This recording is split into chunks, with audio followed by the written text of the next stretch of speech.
Oh look, it's Robert Pattinson. Oh, not really though.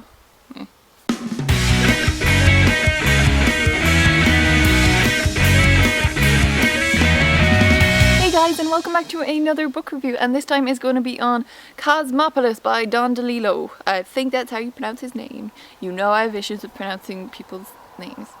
This book was published in 2003 and is 209 pages, but obviously this edition wasn't, because this is the movie cover of the David Cronenberg film starring Robert Pattinson, if you couldn't guess by the cover. I will freely admit I picked up this book because of the film, and I was like, I'll read the book before I see the film. Still haven't seen the film, so this is a purely book review because I've not been influenced by the film in any way. This book is focused on a day in the life of Eric Packer.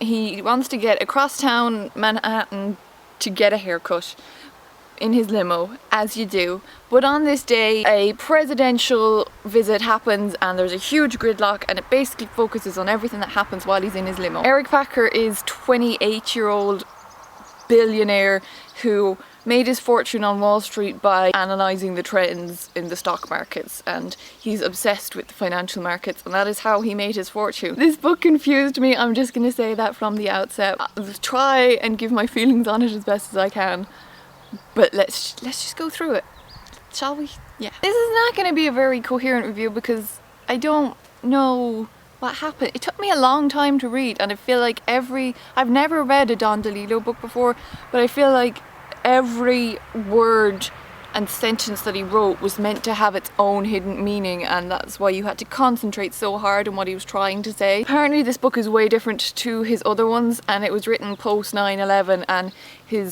it's kind of, you can tell it's a really kind of attack on the financial district and people, and you know, yeah, I'll just throw questions out rather than going it is. Is it an attack on capitalism and the financial markets and what got us into our post 9/11 mess? There's a lot of, oh, the rats have taken over the city, and I mean the fact the main character is a Wall Street like tycoon and he's talking about rats taking over the city. I mean, it's a thinly veiled metaphor right there. Is it a view on consumerism, the way that we've all become really numb and blasé about what's going on around us? Is it a complete view of a nightmare version of society and the way that we're going? Because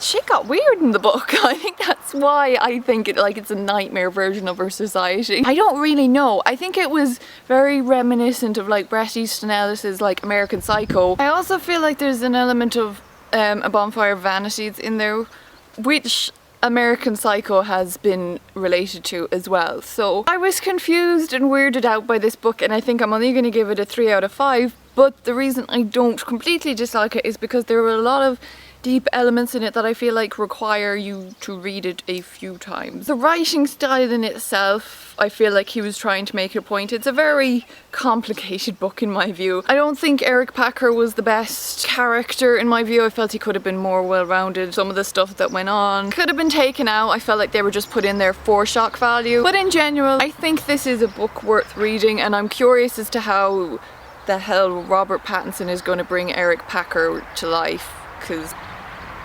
it's a weird character and it's a weird book, but one that makes you think at least. That was my very confused and not really well-rounded review for you of Cosmopolis by Don DeLillo. Decide for yourself if you'd like to pick it up. It's quite short, again, like I said, American Psycho-ish, Bonfire of Vanities, kind of reminiscent but odd.